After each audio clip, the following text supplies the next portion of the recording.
Hey guys, it's Kevin again, and this is going to be yet again another classic movie review. As I said, my next video would be another classic movie review, in which this one might be the oldest movie I've reviewed to you guys. Yes, I reviewed, yes, I reviewed Yankee Doodle Dandy, but that wasn't really for classic movie, that was just because it was the 4th of July. However, this might be the oldest I reviewed, just to watch. And that movie that I'm going to be reviewing to you is the 1976 classic Taxi Driver. Now, Taxi Driver is a movie I've always wanted to see. I've always been very interested in it because it seemed like a very interesting premise. And plus, I heard it was Robert De Niro's best performance. It always seemed like a really interesting movie to me. And I was really looking forward to watching this movie. And overall, what I think of Taxi Driver is just, wow, it's such an amazing movie. It's probably one of my favorites I've watched out of these classic movies. It's really, really good. It's very depressing, and I really like the tone of it. It has a really nice tone, amazing acting, just, wow, such a great movie, and I loved everything about Taxi Driver. So what is Taxi Driver actually about? Taxi Driver is about this guy, and his name, Robert De Niro plays this guy, Travis Bickle, who he has been discharged from the Marines, unfortunately, which is kind of sad, and he's very depressed. He lives in New York City, and he's very depressed and kind of down on his luck. He's not happy at all. We see him right away very, very unhappy music plays throughout this movie. And he wants to do something because he has insomnia, and he's suffering from a very chronic case of insomnia. So in order for him to get rid of that, he becomes a taxi driver to cope with that. And basically, the movie is pretty much him driving around every night, around New York City, picking up different passengers. It's kind of the different experiences he has with all the different passengers that he picks up. And that's basically the movie. And it's very, very interesting. And I really love Taxi Driver because of that. I thought it was a very, very well done movie. It's a pretty basic premise, but there's a lot that goes into it because there's a lot of stuff that's going on. And we'll get that in the spoilers. But let's first get to the acting in this movie. The acting is phenomenal in this movie. Wow, the acting is so, so good. Robert De Niro as Travis Bickle, this is probably my favorite role from him. He is so good in this role. You really see how depressed he is throughout the whole movie. Like, even if he's happy, he's still so depressed and down in his luck. Like, the really interesting thing about the movie is that he's surrounded by all these people, but at the same time he feels he's alone because he doesn't really have anyone to, that agrees with what he's doing or things like that. I really don't know. He really is this anti-hero sort of guy, and you really, wanted him to, get better and, fix his life and everything, but you knew that wasn't going to happen because this character was doomed from the start. He was down his luck from the start, and he's just so depressed that nothing can fix him. Nothing can fix that depression that he's in, and he's always going to be in this big depression. And he did a very good job of doing that. He also had a lot of really great monologues, some great lines. Of course, there's the classic line in the movie, "You talking to me?" I think that's the most famous line from the movie, is the scene where he's doing a lot of basic training because he starts to get very, very violent thoughts in this movie. And, he's doing all the basic training, and he just says, "You talking to me?" That's a classic line. He's basically preparing himself for an attack of some sort. So I thought his character was very, very good.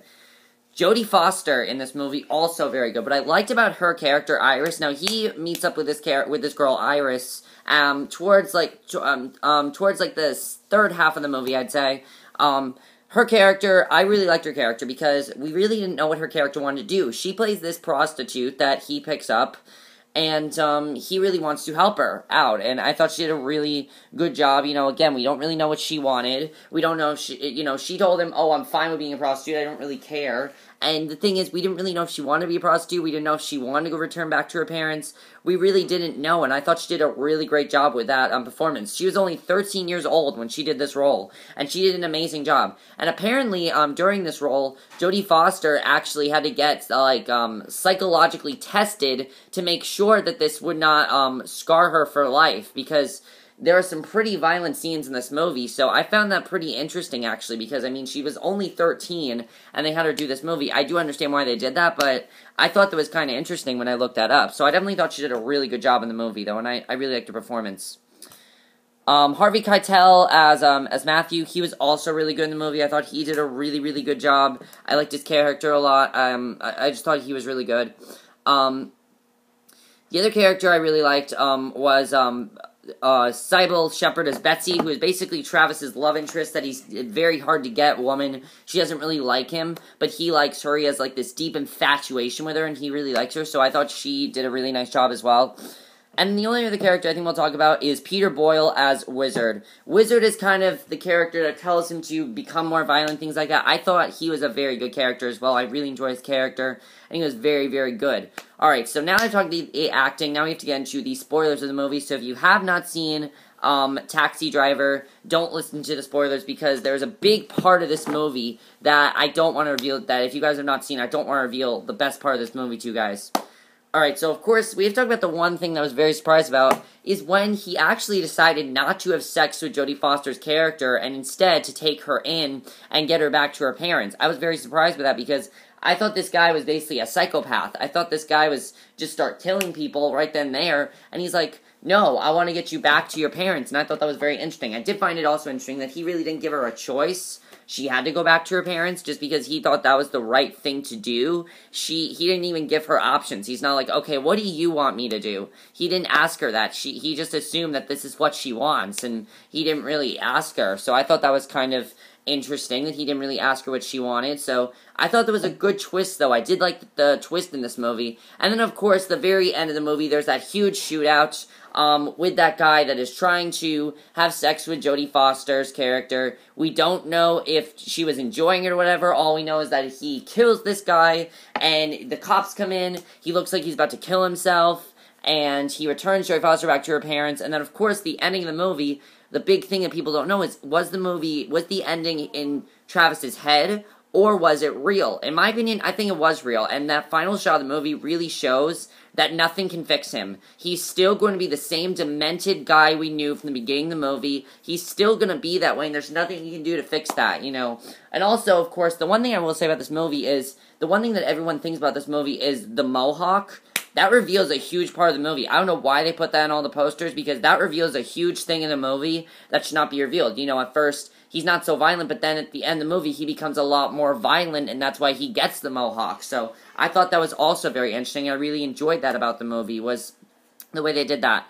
Let's get to the directing in this movie. The director, wow, I mean, this is Martin Scorsese. You expect him to do a great job, and he really does do a great job. What I really like about the movie is that the camera, you know, the way he does the movie is you are with Travis the whole time. You get into Travis's head, and you start to think the way Travis is, and I thought he did a really, really good job with that, where you're basically with him the whole movie. There's not one scene where you're not with Travis, and I thought that was really, really cool, the way he did that. And I just thought he did a really, really great job in this movie. And also his cameo was good. You know, he does have a cameo in this movie. But he did a really, really good job in the movie. And I thought Martin Scorsese just had some really great shots in the movie. Really, really great. Just did a really, really great job writing and directing the movie. The writing's very good as well. Also, this movie was made in 1976, right? The violence in this movie is actually very well done. It's quite a violent movie. It takes a little while for it to get violent, but towards the end it gets very violent, and the violence, you know, the blood, very, very well done. I thought they did a really great job with that, and I got really into the movie because of that. I thought they did a really great job with that. And of course, the movie does sort of have a message. What the movie's really trying to say is that the violence and everything with depression, if you don't have help with your depression, do not, you know, if you don't do something about it, you're going to become this guy. And that's true. You are going to become this guy. You're going to start having suicidal thoughts. You're going to start becoming very violent. And that's what the movie's really trying to say. I will say this to you guys.